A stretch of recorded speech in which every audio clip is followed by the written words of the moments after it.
depressing. Let's talk about the past. The past is fun.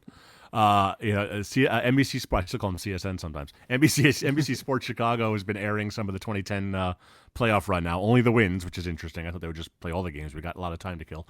But last night, Saturday night, was the probably the defining moment in modern Blackhawks history. Game 5 against the Predators in 2010, when Marian Hossa took a 5-minute boarding major with about a minute to go, down a goal. Patrick Kane scored a shorthanded goal with about 13 seconds left, and then Hossa scored immediately out of the box in overtime to win it, sliding and spinning on his knees, an iconic image. It's been fun to kind of watch this. I'm looking forward more to the 20. I think you and I started the same day. We've been on this beat since the first day of training camp in 2013, that January. 2010, I was the sports editor of the Post Tribune in Northwest Indiana. I had a little TV in my office, and I was just so excited that people around me wanted to talk about hockey. It was fun to see like everybody getting into the sport again. So I remember watching that kind of as a bemused bystander. I wasn't a Hawks fan, but I wanted them to keep winning because I wanted people to keep caring about hockey selfishly. What were you doing? Do you remember any of that 2010 one? I know you weren't a big hockey guy back then. No, I don't even. I remember watching maybe a game. I don't even know if I watched the Stanley Cup, to be honest with you. I mean, that's how far my my interest in hockey's changed. For 2010, I was covering high school and colleges for ESPN Chicago, and who knows? I may have been covering high school basketball or college basketball. Well, no, that would have been the spring. So who knows what I've been doing? But yeah, I don't remember much, and it's been kind of interesting that I've learned.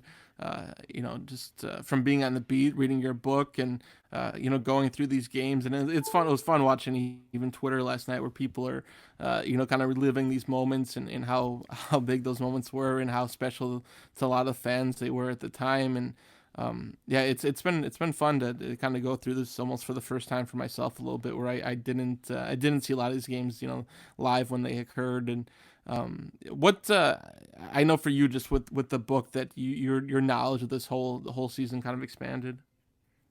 Yeah, no, that was the most fun for me. I mean, about more than half the book is about the run up to that 2010 Cup, because that's what was interesting to me, because I didn't cover it. 2013, reliving 13 and 15 was less interesting to me. So it was really fun to go. Like I said, I watched, but I watched it the same way I would have watched if the Bruins had won, or the Avalanche had won, whoever. I was just excited that people were watching hockey.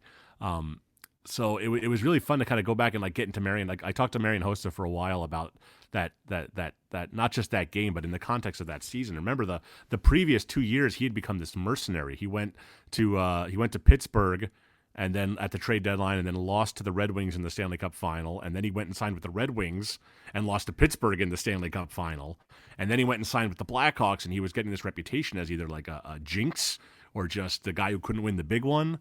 And he was this crafty veteran guy who comes into this team of kids, and he really kind of remolded the team.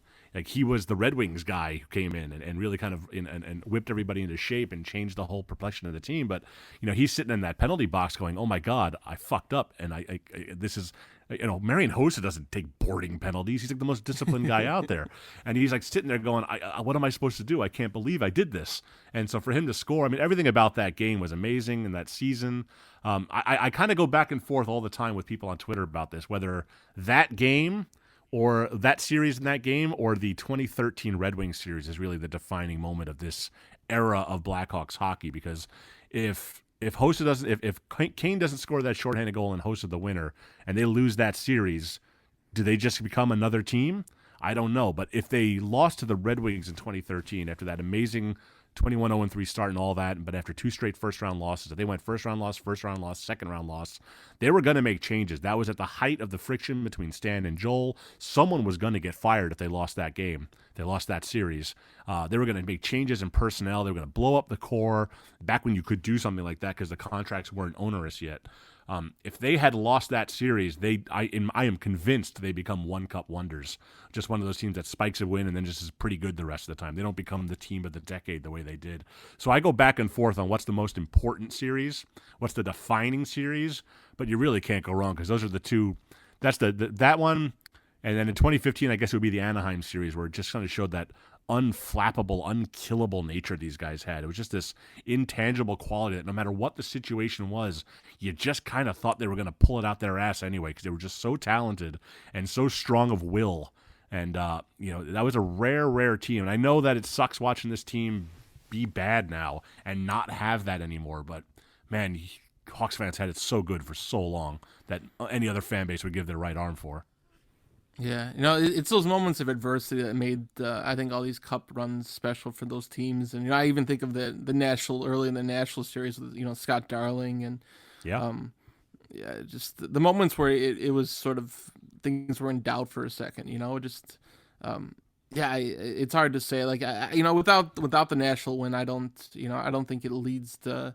You don't think the next two happen. So the fact that it came first and that Detroit series just. Yeah, I remember having a story written basically that they were done and. I don't know if I still have that saved, but just what that meant. I wish I remember. I wrote it. I wrote it during the second intermission of Game 6 in Detroit. Well, right when they were down a goal, and it was Corey Crawford gave up that horrible soft goal from like 100 feet out, and it was like, oh my God, the Corey Crawford is soft narrative is going to come back again. It was like you're writing this dirge on this whole franchise, and then I think it was Hans who scored like a minute into the third period. And it's like, oh well, Control A, delete.